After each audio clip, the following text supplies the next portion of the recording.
આમ તો અમુક વિભૂતિઓ એ જન્મ લે છે નક્કી કરીને જ આવે છે, પણ છતાંય શાંતિદાસ બાપુના સાનિધ્યમાં આવ્યા પછી પૂજ્ય લક્ષ્મણદાસજી બાપુને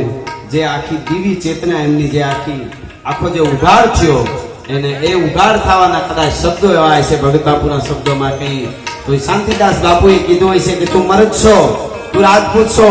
ચાવડા કુળ છો, સુરવીર છો, દાતાર છો, બધી વાત હાસી, પણ હરિનો કેળો લઈ લે એટલે બધા કુળના બેડા પાર થઈ જાય ને એને કીધું હોય છે